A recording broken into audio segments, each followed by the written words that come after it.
the way out of undesirable conditions. Having seen and realized that evil is but a passing shadow thrown by the intercepting self across the transcendent form of the eternal good, and that the world is a mirror in which each sees a reflection of himself, we now ascend, by firm and easy steps, to that plane of perception whereon is seen and realized the vision of the law. With this realization comes the knowledge that everything is included in a ceaseless interaction of cause and effect, and that nothing can possibly be divorced from law. From the most trivial thought, word, or act of man, up to the groupings of celestial bodies, law reigns supreme. No arbitrary condition can, even for one moment, exist, for such a condition would be a denial and an annihilation of law. Every condition of life is, therefore, bound up in an orderly and harmonious sequence, and the secret and cause of every condition is contained within itself.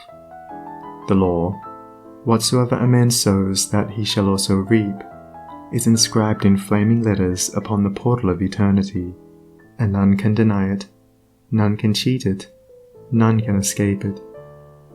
He who puts his hand in the fire must suffer the burning until such a time as it has worked itself out, and neither curses nor prayers can avail to alter it. And precisely the same law governs the realm of mind. Hatred, anger, jealousy, envy, lust, covetousness, all these are fires which burn, and whoever even so much as touches them must suffer the torments of burning. All these conditions of mind are rightly called evil, for they are the efforts of the soul to subvert, in its ignorance, the law, and they, therefore, lead to chaos and confusion within, and are sooner or later actualized in their outward circumstances as disease, failure, and misfortune, coupled with grief, pain, and despair. Whereas love, gentleness, goodwill, purity, are cooling airs which breathe peace upon the soul that woes them, and, being in harmony with the eternal law, they become actualized in the form of health, peaceful surroundings, and undeviating success and good fortune. A thorough understanding of this great law which permeates the universe leads to the acquirement of that state of mind known as obedience. To know that justice, harmony, and love are supreme in the universe is likewise to know that all adverse and painful conditions are the result of our own disobedience to that law. Such knowledge leads to strength and power, and it is upon such knowledge alone that a true life and an enduring success and happiness can be built. To be patient under all circumstances, and to accept all conditions as necessary factors in your training, is to rise superior to all painful conditions, and to overcome them with an overcoming which is sure, and which leaves no fear of their return, for by the power of obedience to law they are utterly slain. Such an obedient one is working in harmony with the law, has in fact identified himself with the law, and whatsoever he conquers forever. Whatsoever he builds can never be destroyed. The cause of all power, as of all weakness, is within. The secret of all happiness, as of all misery, is likewise within. There is no progress apart from unfoldment within, and no sure foothold of prosperity or peace except by orderly advancement in knowledge. You say you are chained by circumstances. You cry out for better opportunities, for a wider scope, for improved physical conditions, and perhaps you inwardly curse the fate that binds you hand and foot. It is for you that I write, it is for you that I speak. Listen and let my words burn themselves into your heart, for that which I say to you is truth. You may bring about that improved condition in your outward life which you desire, if you unswervingly resolve to improve your inner life. I know this pathway looks barren at its commencement. Truth always does. It is only error and delusion which are at first inviting and fascinating. But if you undertake to walk it, if you perseveringly discipline your mind, eradicating your weaknesses, and allowing your soul forces and spiritual powers to unfold themselves, you will be astonished at the magical changes which will be brought about in your outward life. As you proceed, golden opportunities will be strewn across your path, and the power and judgment to properly utilize them will spring up within you. Genial friends will come unbidden to you. Sympathetic souls will be drawn to you as the needle is to the magnet, and books and all outward aids that you require will come to you unsought. Perhaps the chains of poverty hang heavily upon you, and you are friendless and alone, and you long with an intense longing that your load may be lightened, but the load continues, and you seem to be enveloped in an ever-increasing darkness. Perhaps you complain, you bewail your lot, you blame your birth, your parents, your employer, or the unjust powers who have bestowed upon you so undeservedly poverty and hardship, and upon another affluence and ease. Cease your complaining and fretting. None of these things which you blame are the cause of your poverty. The cause is within yourself, and where the cause is, there is the remedy. The very fact that you are a complainer shows that you deserve your lot, shows that you lack that faith which is the ground of all effort and progress. There is no room for a complainer in a universe of law, and worry is soul suicide. By your very attitude of mind, you are strengthening the chains which bind you, and are drawing about you the darkness by which you are enveloped. Alter your outlook upon life, and your outward life will alter. Build yourself up in the faith and knowledge, and make yourself worthy of better surroundings and wider opportunities. Be sure, first of all, that you are making the best of what you have. Do not delude yourself into supposing that you can step into greater advantages whilst overlooking smaller ones, for if you could, the advantage would be impermanent, and you would quickly fall back again in order to learn the lesson which you had neglected. As the child at school must master one standard before passing on to the next, so, before you can have that greater good which you so desire, you must faithfully employ that which you already possess. The parable of the talents is a beautiful story illustrative of this truth, for does it not plainly show that if we misuse, neglect, or degrade that which we possess, be it ever so mean and insignificant, even that little would be taken from us, for, by our conduct, we show that we are unworthy of it. Perhaps you are living in a small cottage, and are surrounded by unhealthy and vicious influences. You desire a larger and more sanitary residence. Then you must fit yourself for such a residence, by first of all making your cottage as far as possible a little paradise. Keep it spotlessly clean. Make it look as pretty and as sweet as your limited means will allow. Cook your plain food with all care, and arrange your humble table as tastefully as you possibly can. If you cannot afford a carpet, let your rooms be carpeted with smiles and welcomes, fastened down with the nails of kind words, driven in with the hammer of patience. Such a carpet will not fade in the sun, and constant use will never wear it away. By so ennobling your present surroundings, you will rise above them, and above the need of them, and at the right time you will pass on into the better house and surroundings which have all along been waiting for you, and which you have fitted yourself to occupy. Perhaps you desire more time for thought and effort, and feel that your hours of labor are too hard and long. Then see to it that you are utilizing to the fullest possible extent what little spare time you have. It is useless to desire more time if you are already wasting what little you have, for you would only grow more indolent and indifferent.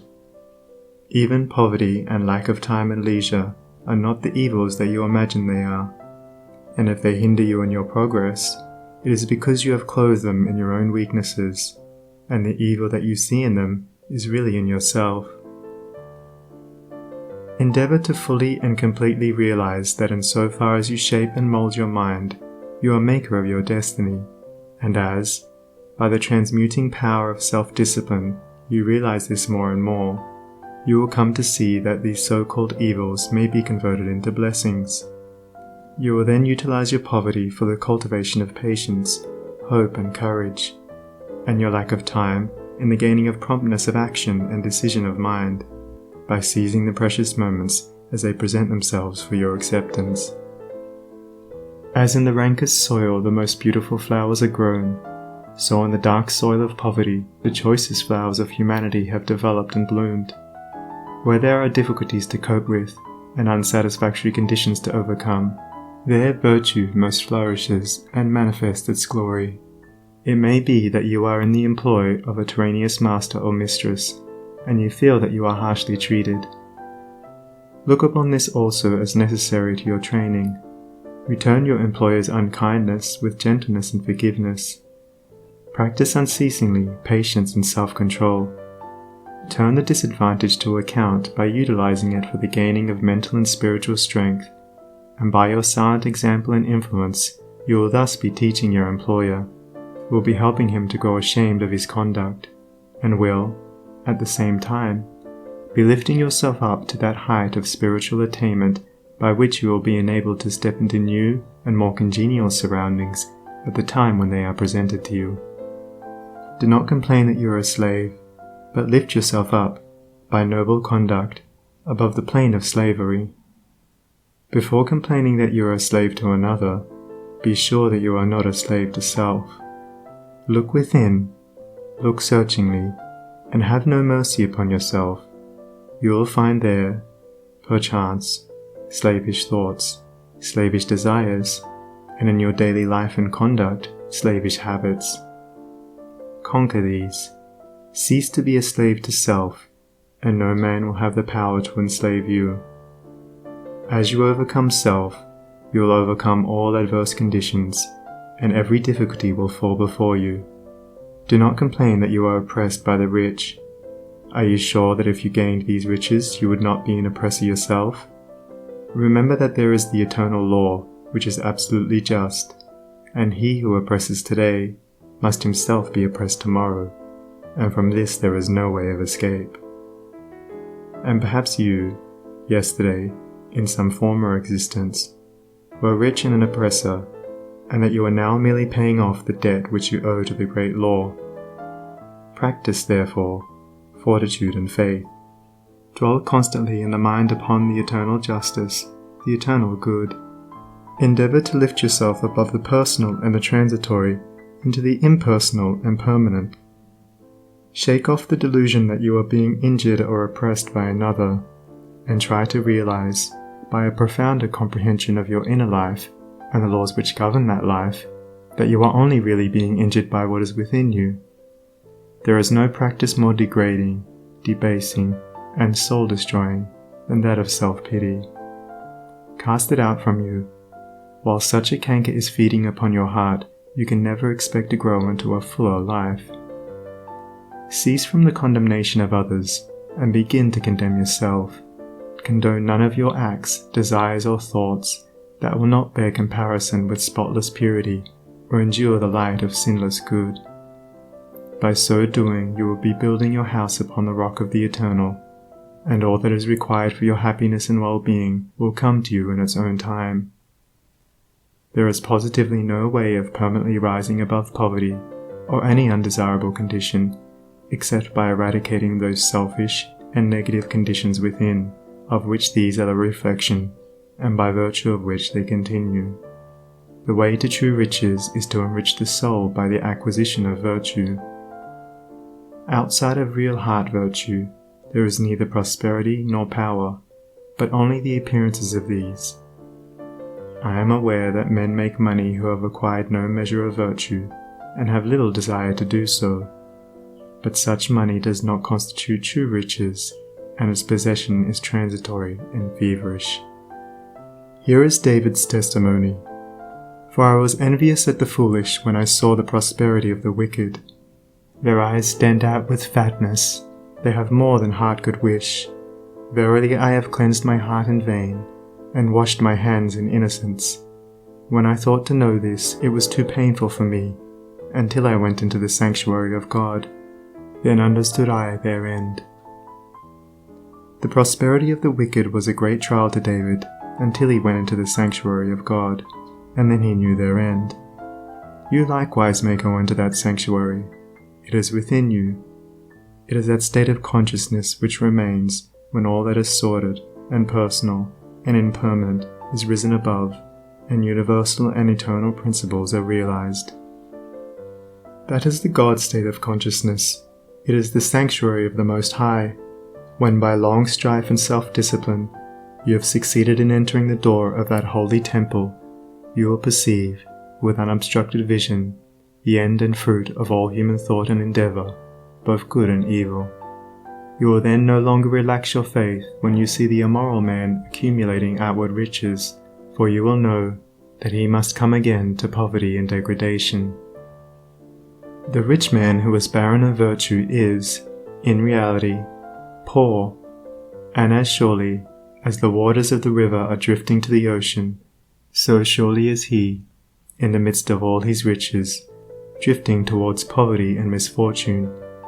And though he die rich, yet he must return to reap the bitter fruit of all his immorality. And though he may become rich many times, yet as many times must he be thrown back into poverty, until, by long experience and suffering, he conquers the poverty within. But the man who is outwardly poor, yet rich in virtue, is truly rich, and, in the midst of all his poverty, he is surely travelling towards prosperity, and abounding joy and bliss await his coming. If you would become truly and permanently prosperous, you must first become virtuous.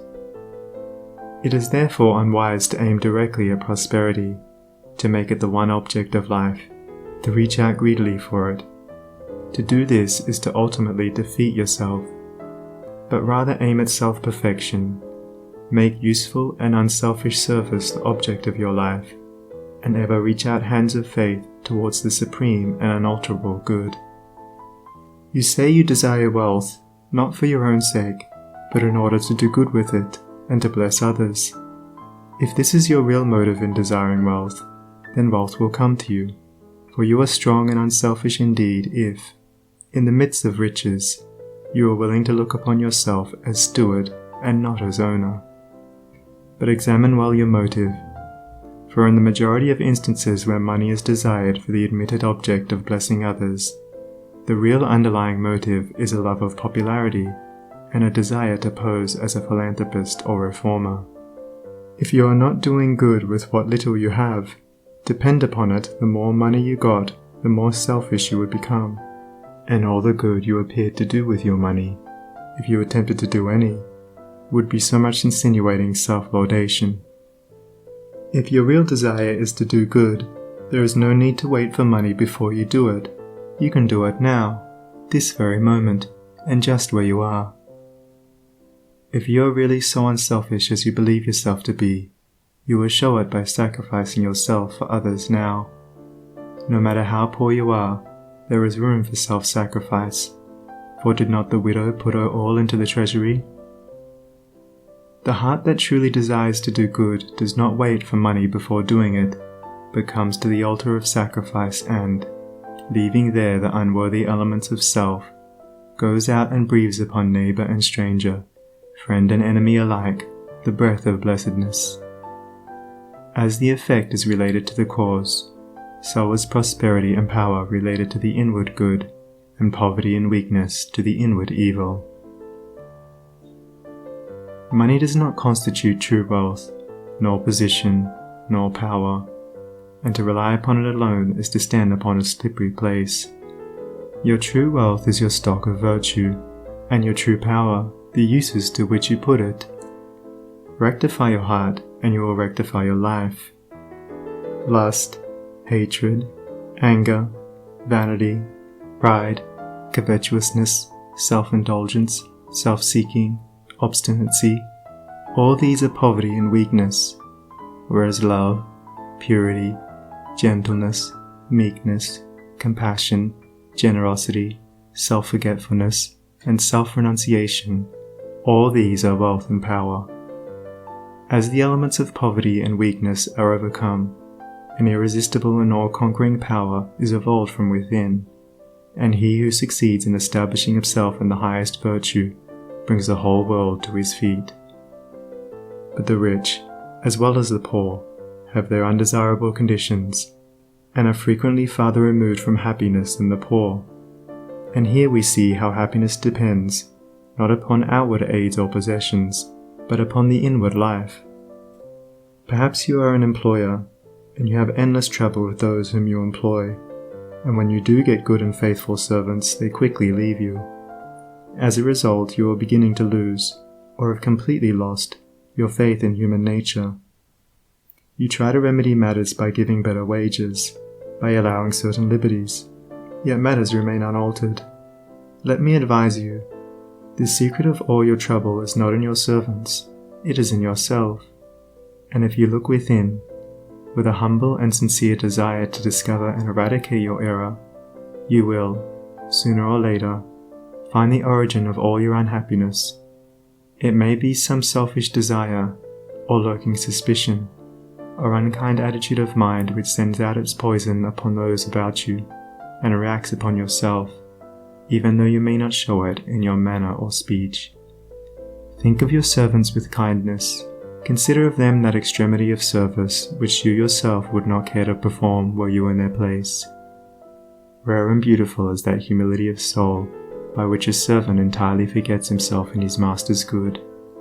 But far rarer, with a beautiful and divine beauty, is that nobility of soul by which a man, forgetting his own happiness, seeks the happiness of those who are under his authority, and who depend upon him for their bodily sustenance, and such a man's happiness is increased tenfold, nor does he need to complain of those whom he employs.